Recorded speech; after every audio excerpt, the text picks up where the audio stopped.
Ouch. Oh, this is gonna be so loud, huh?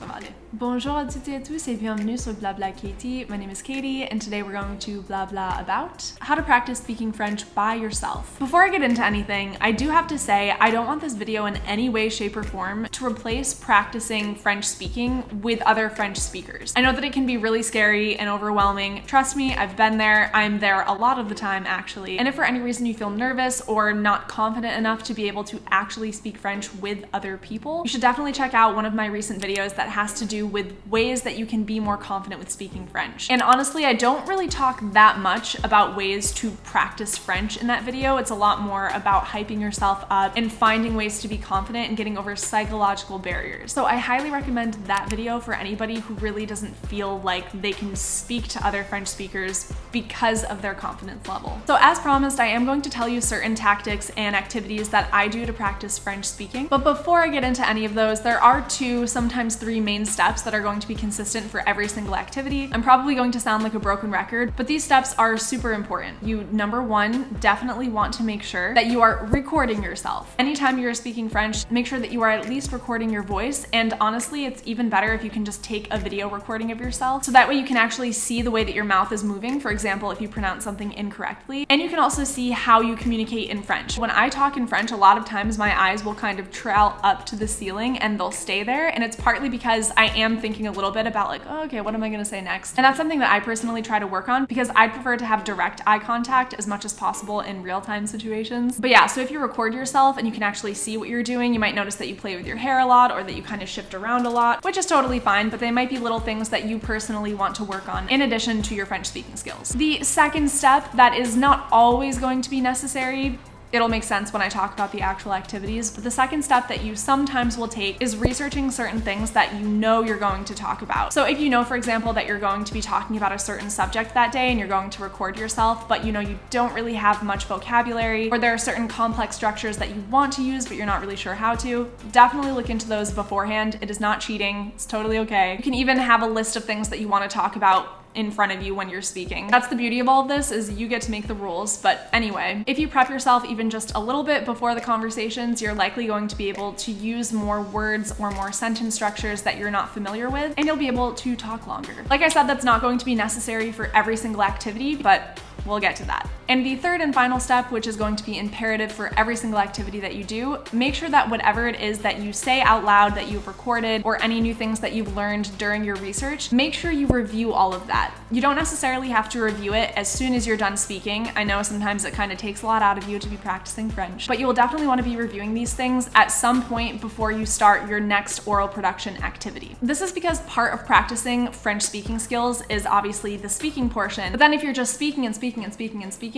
you're not really giving yourself any time to reflect on any potential errors that you've made. You're also likely not going to retain any new vocabulary words or sentence structures that you've learned during the research stage. So always make sure that you're listening back to your recordings, watching yourself, taking notes on anything that you've noticed is incorrect, taking notes on whatever it is that you may have learned, and going from there. So personally, to make sure that I'm actually growing every time I do an oral production activity, I have a designated notebook that I make sure to write in. You may want to keep notes on your phone, you might like using sticky notes, whatever it is, just make sure that you have a designated area for anything that you may have learned or done incorrectly that you want to improve upon. So I think that's everything that has to do with the method, and now I'm going to get into the actual activities that I personally use when I have to practice French speaking by myself. So obviously part of speaking has to do with pronunciation. By no means am I saying that you have to expect perfection when it comes to trying to mimic a French accent, but with the goal of being understood, which is something I talk about in the confidence video, you do want to make sure you're putting some time into practicing your actual pronunciation of French words. So whenever I'm practicing my French pronunciation, I'll just take a French book, or maybe I'll look up a French news article, and I'll make sure to read out loud, again recording myself, and I'll be very careful about how I'm pronouncing the words. This is something that's super easy to do. Even if you don't have French books, you can always just look something up in French online, read an article, whatever it is. I try finding something that I'm actually interested in because I want to make sure that I'm understanding what I'm reading as I read it out loud, but that's not always necessary. If all you're trying to do is practice pronunciation, you could literally be reading anything as long as it is in French. Something else that I do, and I think this will be really helpful if you're still a little shaky on French pronunciation, I watch French YouTube videos or French TV shows on Netflix, and after somebody says a sentence or a couple of words, I'll pause it and then I'll say it myself, trying to mimic them. This is super helpful because you may have noticed by now that the French that you learn in a formal classroom or from a textbook isn't always or even often going to be the actual French that you'll hear from French speakers. So by going to what's called authentic materials, that means going to videos where native French speakers are speaking and they're not really modifying their speech, they're just speaking naturally. By listening to them enough, you'll notice, oh, okay, there are certain words that they don't say that I've learned in school. Maybe you'll start picking up on certain contractions that French people make that again, aren't necessarily taught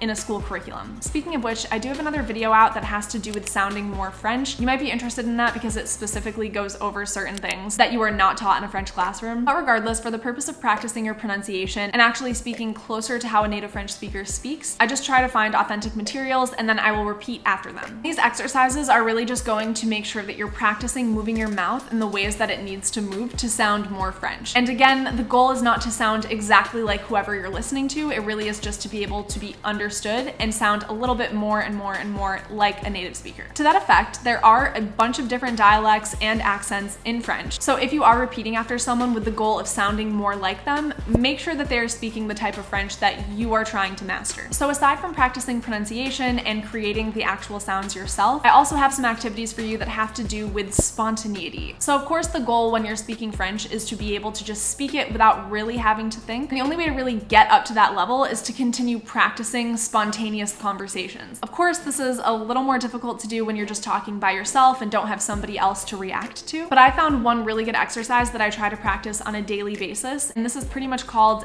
outer monologues. So what this means is anything that I'm thinking in my head, I try to say out loud, but in French in real time. For example, if I were to be cooking lunch, I would kind of narrate everything that I'm doing or everything that I'm about to do. Things like, oh, today I want to make a sweet potato burger, so let me grab the sweet potatoes, and now I'm gonna mash them up, and I need to find the salt and pepper, and things like that. Or even in the morning when I wake up, I'll say things like, okay, today I want to get this, this, and this done. I'm feeling kind of tired today. I don't want to do this, but I'm going to do it. I have to call this person back, etc., etc. This makes sure that you're actually varying the sort of things that you're talking about, and it also really helps you find where the gaps are in your vocabulary. So personally, I have found out from doing all of these outer monologues that I really don't have a lot of vocabulary when it comes to day-to-day activities. And this is likely because the French that I specialized in had to do with very, very academic things. So normally if I don't really want to interrupt the outer monologue, I'll just say whatever it is in English so that when I listen to the recording later, I know which words I need to look up so that I can keep them in my mind for the next outer monologue. Or I'll just stop what I'm doing and I'll look up the word quickly, jot it down, and then say the sentence a couple more times with the correct word and move on. But now that I think of it, a third option that's actually really good to do when you don't know the word and maybe you don't want to say it in English, but you also don't want to take the time to stop, look it up, and then continue with your recording. What you can do instead is something called circumlocution. And that means that instead of saying the word itself, in French, you would kind of describe around the word's name so that when you listen to the recording later, you can understand what it is you were trying to say. And in the meantime, you're not breaking your French monologue and you're getting more practice with a bunch of different words. So I'm gonna change my mind. Obviously, you are still the boss of your own activities, especially when you are practicing by yourself, but I would probably recommend that third option, so circumlocution.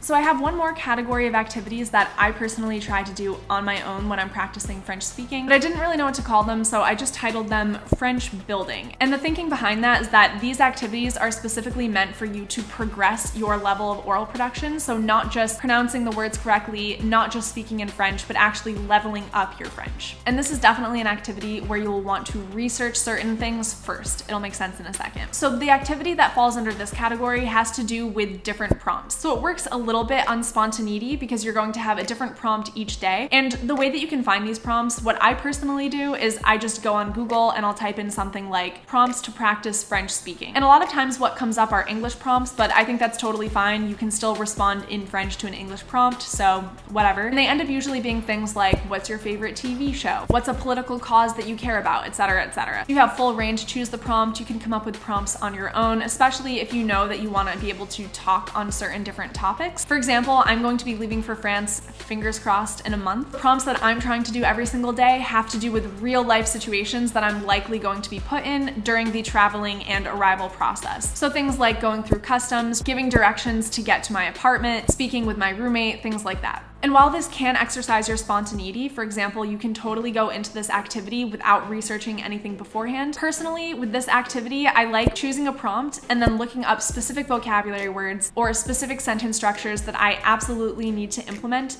into my conversation with myself. And this is because, like I was saying before, I want to make sure that I'm progressing in French. And it's always good to rely on the French that you already know. Obviously, that's what we have to work with. But if you put in a little bit of research first, this is really the activity where you can try to level up your French and therefore be able to progress. This is also an activity that's really good to do, for example, at the end of every single week, after you've already recorded and reviewed your pronunciation activities and your spontaneous outer monologues. As always, you have total control over the way that you want to do this activity, but I find for me it's most helpful to try to incorporate what I've learned throughout the week, to research beforehand certain things that I know I want to bring into the conversation, and probably to talk for somewhere between 5 and 7 minutes. You can talk for a shorter amount of time, for a longer amount of time, whatever you please. And finally, there is just one more thing I want to talk about. I know that in the beginning of this video, I said that these exercises are not meant to replace practicing speaking with French speakers. They're really supposed to supplement that. So to that effect, I do want to talk very briefly about italki. This is something that I already discussed in one of my previous videos. I think it was in my video on resources to practice French. But if you're looking for a French speaker to talk to and you want to make sure that it's somebody who's going to correct you, somebody who has a background in education, and somebody who you can feel more comfortable speaking with, I would definitely recommend checking out italki. It is a language learning platform where you can find a teacher or tutor in the language that you're trying to practice, and you can find someone who fits your needs, your price point, and your schedule. I cannot recommend italki enough for when you do want to practice with somebody else. So if you're looking into signing up, I do actually have a link in the description box, and this link will get you $10 of italki credit after having taken your first lesson. So definitely take advantage of that link if you're interested in doing something like this. And in the meantime, make sure that you are practicing your oral skills, even if you're doing it by yourself, as much as you possibly can. And I think that's it. If you got any value out of this video, please do give it a thumbs up. Don't forget to subscribe, and I will see you next time. À la prochaine!